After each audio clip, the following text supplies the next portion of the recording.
just how powerful the winds were last night. I'm about 5'6", so this tree has to be uprooted by at least 8 feet. The storm blew through this area in what some say was just a couple of minutes. You can see it really did a number on that RV. The city of Saginaw, a long way from Oakland, California, but folks here feeling like champions today, all because of Draymond Green. Looks like I'm a couple of inches short, but what if I just have short arms, or I'm just not that flexible? That's exactly why fitness experts and doctors even are warning people against this challenge. Police say Humberto Casas Jr., a 43-year-old man, was shot multiple times early Sunday afternoon. Father's Day. Stay with TV5 for the very latest on Draymond Green's homecoming parade and updates on that breaking news. Again, a motorcycle has crashed along the parade route in downtown Saginaw. We're told a couple of people have been hurt ever since voters shot down Proposal 1 in May. State legislators have been trying to come up with a different plan to generate money to fix Michigan's bumpy roads. Well, now the House has come up with a new measure they say could get the job done. Very traumatizing for me. Bay City Attorney Ed Chuprinsky has made a name for himself as a defense attorney. Now he's defending himself. All of a sudden there's this thump on my windshield. I immediately pulled over and looked and saw a body in the roadway. Police say Chuprinsky hit a 52-year-old man while driving home last night. They say the victim, now in critical condition, was trying to cross at Center and Showerman Roads in Hampton Township. Chuprinsky insists he did nothing that could have caused the terrible accident. He even took a breathalyzer test. I blew all zeros. The chief of Hampton Township Police says the accident is still under investigation. He says this isn't an open and shut case. The officers believed that there was reasonable cause to believe that some other factors may be involved, so they requested a blood test. Chief Gerald Rundy says that blood test has been sent to the state police crime lab. He said it could take months to get the results, but Chuprinsky's not worried. They'll show that I was not under any influence of any drugs at the time of that incident. Chuprinsky says when police took him home last night, he discovered people were already posting things on Facebook about him being involved in a DUI. He says that's not the case and wants to set the record straight. Even though he says the accident was not his fault, Chuprinsky says his heart goes out to the victim and his family. It is a very tragic incident, and of course I feel terrible about it, but anyone who would have been at that same place and time would have gone through the same experience I did. Because if you're just traveling and minding your own business and doing what you're supposed to do, and somebody walks into your path, what's going to happen?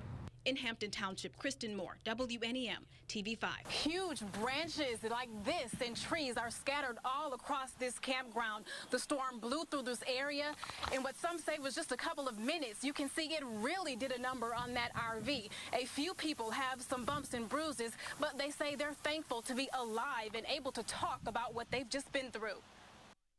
The trailer did a little shudder. Joanne Thomas still a bit shaken today. Last night, she, her husband, and a friend rolled into Pine Ridge RV Campground from Canada. After retiring in April, she planned to cruise around the country this summer in her new RV. But last night, it was Mother Nature that took them for a ride. She just flipped.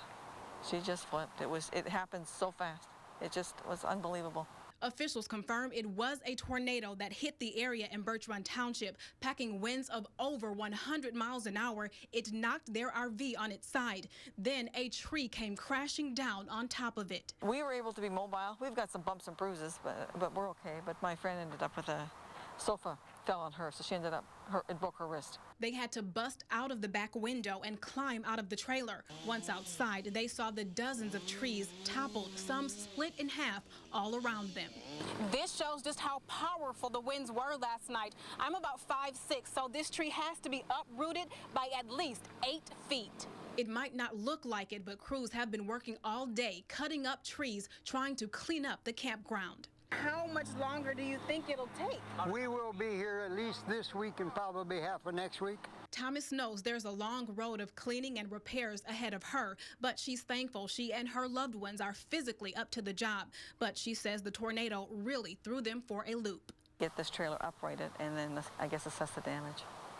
But the inside is like a Looks like it's been through a mix master, a mixer. You can see that tree has finally been removed from on top of the Thomas's trailer. Now, other than the minor injuries Joanne's husband and friend have, everyone made it through this storm all right.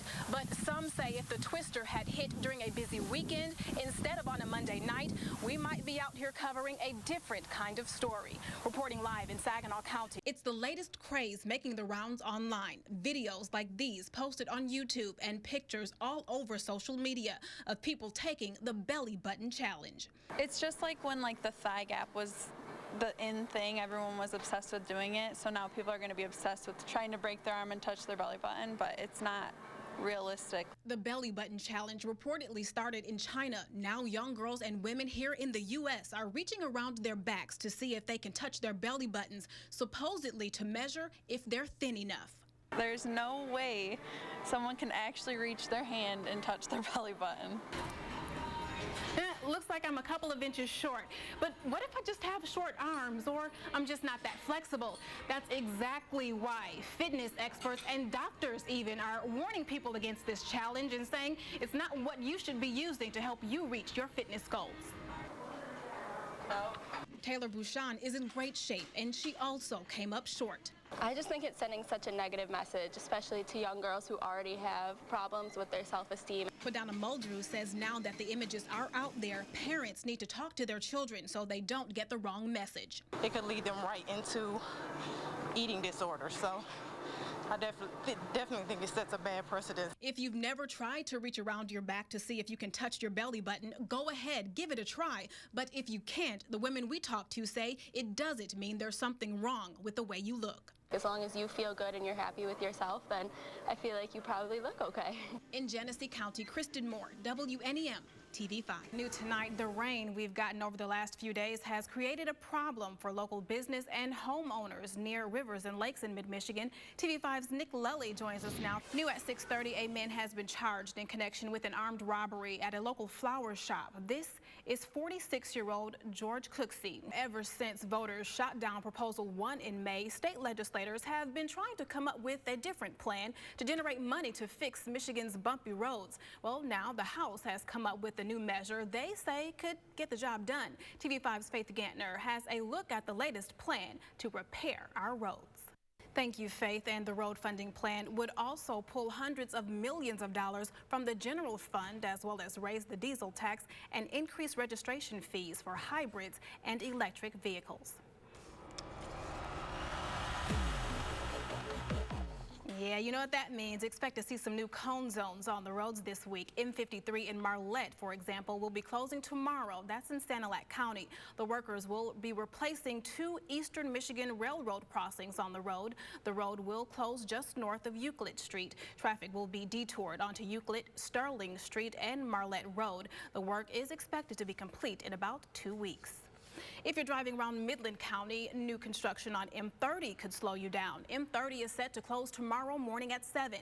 Traffic will be rerouted for about 2 weeks. North and southbound traffic on M30 will be detoured onto Stark and Schaefer roads, then back onto M30. The on and off ramps for US 10 eastbound will remain open and operate as normal, but the westbound ramps will remain closed. Man on a Mission coming up, the local leader honored today for giving back to his community.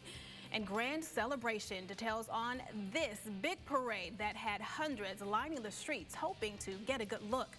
And honoring Old Glory, details about this special day dedicated to the American flag when we return.